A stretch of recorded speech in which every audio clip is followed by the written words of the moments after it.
Let's talk about Virto commerce this year. And the big question is, can you actually rely on this e-commerce platform to scale your activity and your activities and actually make money? Okay, let's talk about that. So when you think about Virto commerce, I want you to think about a software solution that's specifically designed for medium to large industries with a niche in verticals such as retail, manufacturing, and wholesale. So this is kind of cool. And the company is actually based in the States. But the cool thing is they have a global clientele. So it doesn't matter if you are in Asia, if you are in Africa, if you are in Europe, if you are in Latin America, you can actually use Virto, not a problem. The company is called the company behind Virto Commerce is actually called the Virto Solutions, and they have been around for the last 15 years, and they're headquartered in LA. So that's kind of cool. Okay. What we love about Virto Commerce is that it is basically a comprehensive e-commerce software solution that has advanced features such as personalized catalogs. So that's kind of cool in terms of what your ability to engage with clients and with prospects real fast. So personalized catalogs are actually revolutionary when it comes to e-commerce this year. So that's really fantastic. You also have within Virto Commerce, you have multi-vendor support. You have marketing automation. And again, when I speak about marketing automation, I'm not just speaking about automation through a one single channel. No, you are speaking about marketing automation from an omni-channel point of view. So omni-channel, mobile, offline, online, social media, and so on and so forth.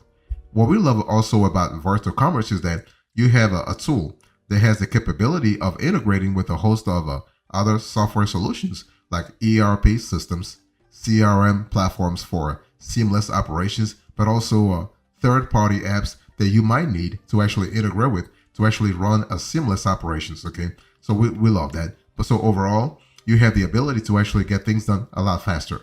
That's what we love a lot. And if you were to actually compare and contrast Virtual Commerce to other players in the industry, I want to draw your attention to the likes of Shopify Plus, Magento. You have a HCL Commerce. You have a Salesforce Cloud. So those are the players against whom actually Virtual Commerce is trying to position itself. So that tells you a little bit about the positioning here. So when you think about Virtual Commerce, especially this year, I want you to think about a quintet, like 5 main categories where this software really shines a lot. And when I speak about shining, we are speaking about shining from a multi-geography point of view. So that's really not one geography, one country, one continent. You are speaking about a global market, okay? And Virtual Commerce actually supports business activities across 5 important verticals, including loyalty management. You have product and price list management. You have community building. You have proposal and quote management. And you also have content management. So that's really good from a scalability point of view. You'll be really pleased with Virtual Commerce. That's for sure. So what I mean by loyalty management is that you can actually have an e-commerce website, okay? But without a strong loyalty management program, you're not going to be able to retain customers in the long run, right? Customer come one time and that's it. So that really increases your CPA over time. CPA, cost per acquisition. I mean, when you run an e-commerce business or even a regular business for that matter, you want to really reduce your CPA over time, right? That's how you can actually increase your revenue. You can increase your ROI. So loyalty management is an important criterion to think about in that sense. And what about products and price list management? Very important also in terms of making sure. I mean, products and price list management are sort of related. There is a strong correlation between that and inventory management, but also order management, right? And the bottom line here is what? The bottom line is you want to make sure that you do not have any stock out situation. You do not have any stock out, any inventory problem, okay? You do not actually promise and under deliver. You don't promise something to clients or prospects and under deliver. Community building is really important also when it comes to retaining and also engaging with your customers more, right? I mean, that's kind of cool. And in terms of quote management, we love the fact that Virto actually is tackling this side of things because you are able to scale real fast. So we love that. So when you think about Virtual Commerce, especially when you think about all the things that I told you, you want to look at Virtual Commerce as a B2B e-commerce solution, but also a B2C e-commerce solution. So that's really fantastic.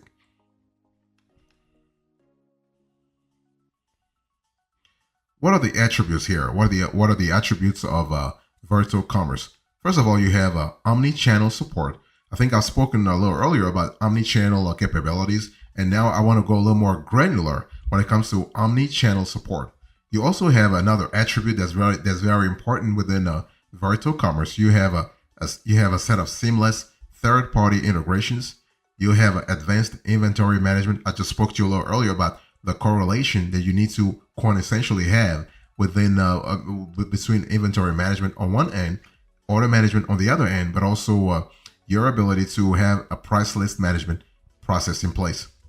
Within Virtual Commerce, you also have comprehensive customer segmentation, and you also have overall a strong foundation, especially when it comes to scalability of the architecture within Virtual Commerce. So we love that a lot. Now, let me break it down a little bit for you. So when I speak about omni-channel support, what I really mean is that you are able to provide a unified customer experience regardless of the sales platform. So whether you are selling on mobile, whether you're selling offline in your store, whether you are selling, let's say, on social media, on Instagram or Facebook, whether you are selling through third-party apps, you have this unified customer experience so that your omni-channel strategy is really straightforward and seamless, okay? With seamless third-party integrations, you are able to empower yourself and your teams with efficiency, with productivity, with affordability, because you are able to integrate with existing platforms. We're speaking about platforms that you are already using, your current tech stack, okay? In terms of inventory management, you are able to keep accurate record of stock levels for better management and reduce errors. That's what I was telling you a little earlier when I said what? Do not overpromise and underdeliver. Also, when it comes to a comprehensive customer segmentation, you are able to do this very clearly because you can deliver personalized experiences to customers by grouping them based on various attributes. And also, when it comes to scalability of the architecture, you can grow with you have a tool. Virtual Commerce grows with your business, accommodating increased data load effectively.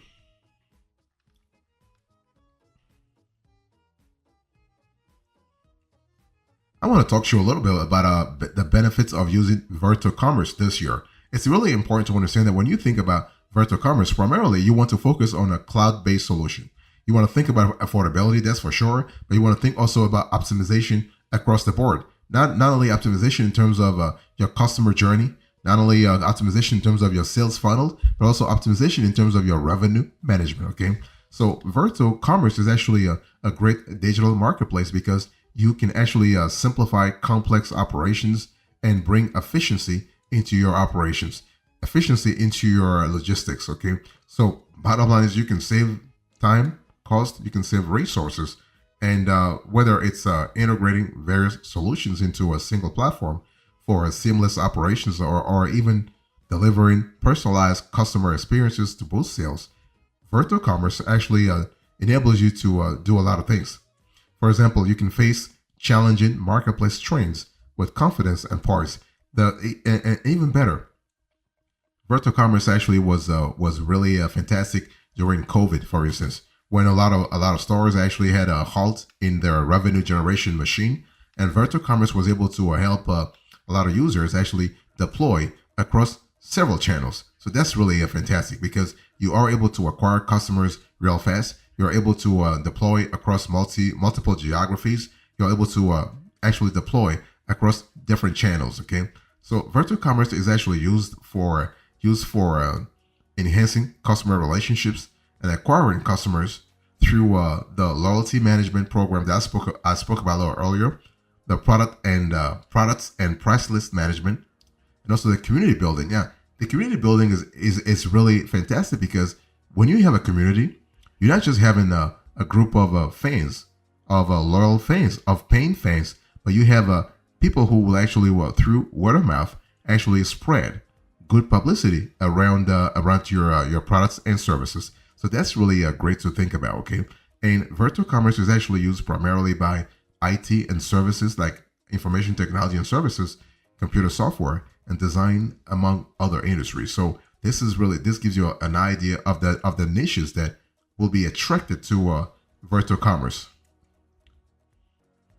I want to talk to you about the pros and cons of Virtual Commerce. I mean, Virtual Commerce is a product of human genius, but as a product of human genius, it has its good things, but also the bad things.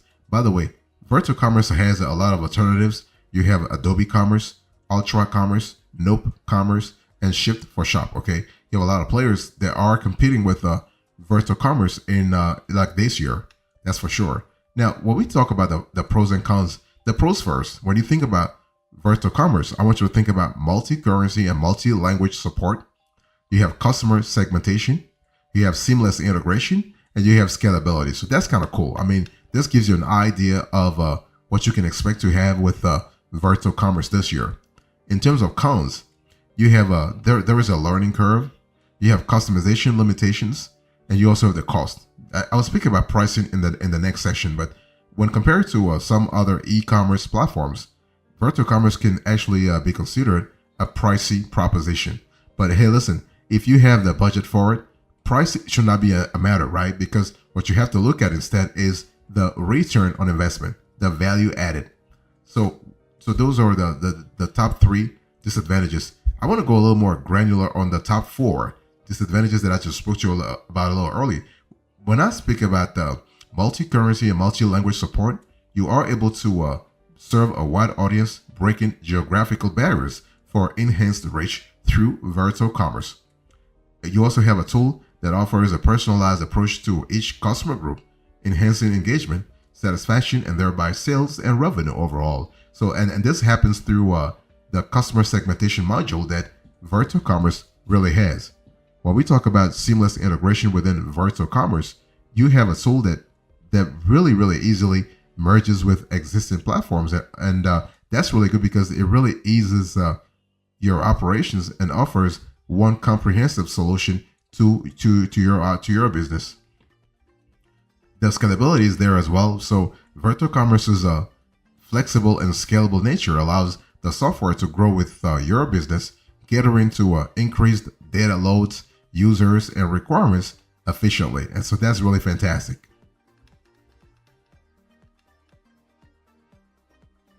So I promised you to talk about pricing, right? So I want you to look on the screen here. What's the pricing for Virtual Commerce this year? Well, Virto is actually not communicating around their pricing. They're they're keeping things mum. They're keeping things discreet. They want you to contact them. They want you to book a meeting with them. They want you to really have a conversation with them. Give them your data before actually they will give you some kind of info. Okay.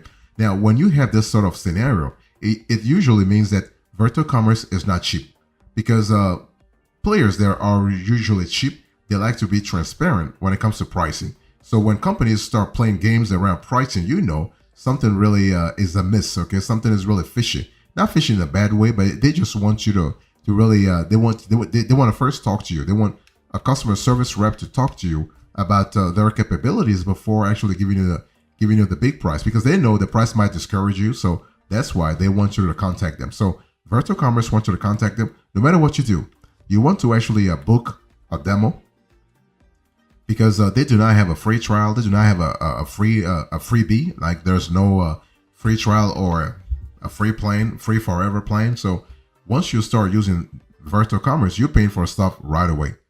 Okay. So what you want to do is you want to have access to a demo so that you can play around with the demo and see if you like it or not, or if your team likes it or not. If they like your team members like the features, the capability, the user experience, the user interface, because see, the thing is, UI and UX are really critical, okay? And in terms of features, the price that Virtual Commerce will give you will depend on the features that you want. Remember that when we speak about Virtual Commerce, we are speaking about a constellation of features. You have a tool that's actually accessible via mobile devices, including smartphone and tablet, works with iOS, Android, and Windows operating systems.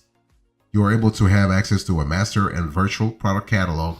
You have native support for quote generation.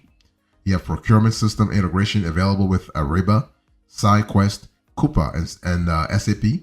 You have social network integration with Facebook, LinkedIn, and Google. You have a tool that's actually designed on a modular architecture. So again, I'm just giving you a non-exhaustive list of the features available within Virto, but the more features you want, of course, the pricier the whole proposition will be for you, right? Also, another important criterion that affects the final price you will pay actually is the length, the duration of the contract you sign with Virto Commerce. I mean, if you sign, if you sign for a month-to-month billing versus an annual subscription, of course you're paying more on a month-to-month billing process than if you were to go with an annual subscription. Okay. You also have features such as automated deployment settings. You have ASP.NET open source platform. You also have commerce management for module auto update functionality. So that's really cool.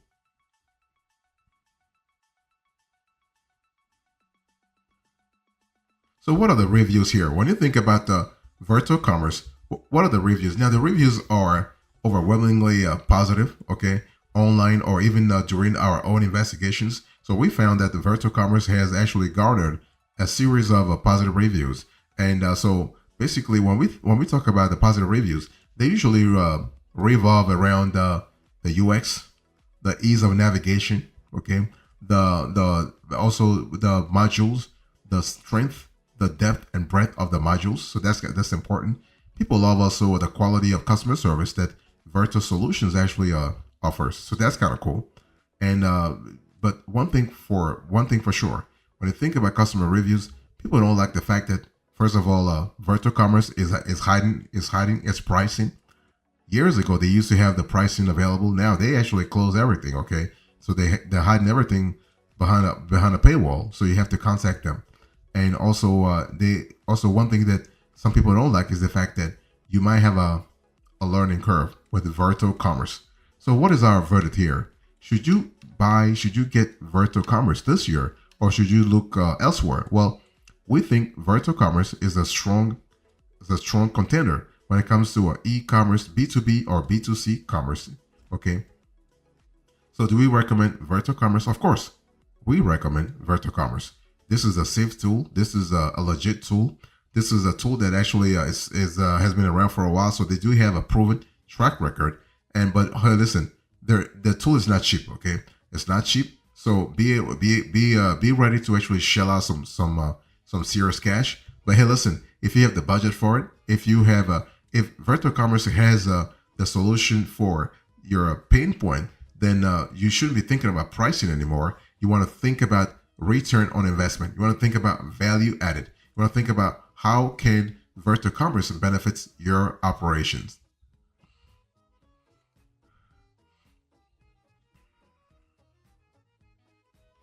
So here are my end remarks into this conversation. I spoke to you about Virtual Commerce. I gave you the digest, the attributes, the pros and cons, the pricing, the reviews, and the verdict. Thank you so much. God bless you. I'll see you next time. Until then, remember, stay marvelous.